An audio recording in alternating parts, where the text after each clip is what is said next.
شرح کا وہ معاملہ جو کل میں نے بتایا تھا. دوسرا معاملہ کہ ان کا ایک بیٹا بھی آیا, کہنے لگا ابو جان ایک بات بتائیے, ایک یہودی سے میرا جھگڑا ہو گیا اور معاملہ یہ ہے, میں نے اس کو تھپڑ بھی مار دیا ہے, یہ بتائیے کہ میں مقدمہ جیتوں گا یا نہیں جیتوں گا؟ اگر میں جیتنے کی پوزیشن میں ہوں تب تو میں آپ کی عدالت میں مقدمہ دائر کروں, اور اگر جیتنے کی پوزیشن میں نہیں ہوں اور میں قانونی پوائنٹ سے اگر ہار رہا ہوں تو مجھے مقدمہ دائر کرنے کی ضرورت نہیں ہے. کہا اچھا بیٹے اگر تم جیت بھی رہے ہوگے تو میں کر دوں گا, اور ہار رہے ہوگے تو نہیں کروں گا. کہا وہ یہودی بچہ بھی تو کر سکتا ہے. کہا وہ نہیں کرے گا. کہا کیوں نہیں کرے گا؟ کہا اس کو معلوم ہو گیا ہے کہ میں قاضی شرح کا جج کا بیٹا ہوں, اس لیے وہ نہیں کرے گا. کہا اچھا بیٹے میں کل بتاؤں گا. سوچنے لگے اور سمجھنے لگے.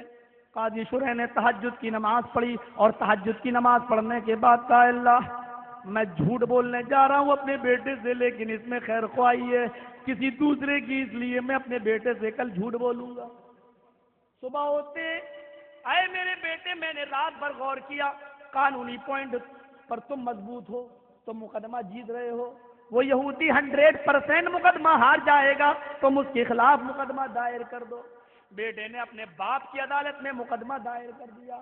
یہودی طلب کر لیا گیا. یہودی ایک کٹگھرے میں کھڑا ہے اور قاضی شرح کا بیٹا ایک کٹگھرے میں کھڑا ہے.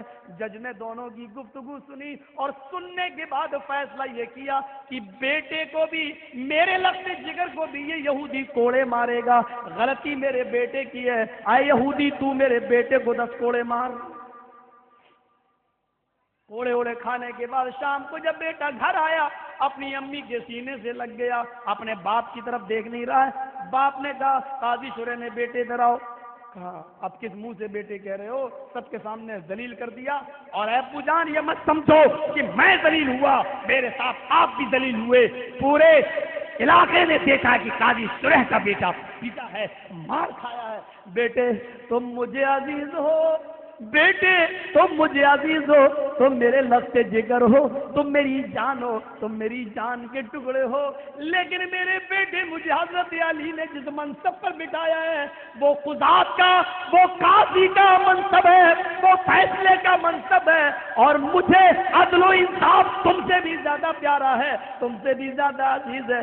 میری انسلٹ ہو جائے مجھے اس کی پرواہ نہیں, لیکن انصاف کا جنازہ نہیں نکلنا چاہیے. میں جھوٹ اس لیے بولا تھا کیونکہ اس یہودی بچے کو یہ معلوم ہو چکا تھا کہ تم میرے بیٹے ہو, اس لیے اس نے ڈر کے مارے اس نے مقدمہ دائر نہیں کیا. میں نے سوچا کہ اس بچے کو انصاف کیسے ملے گا, اس لیے میں نے یہ حربہ استعمال کیا.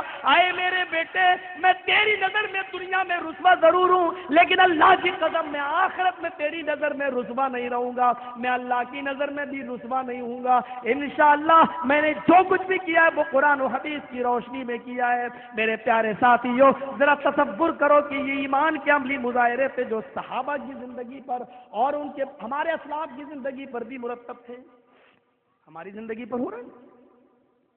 صلح رحمی, المسلم من سلم المسلمون من لسانه و یدیه, یہ حدیث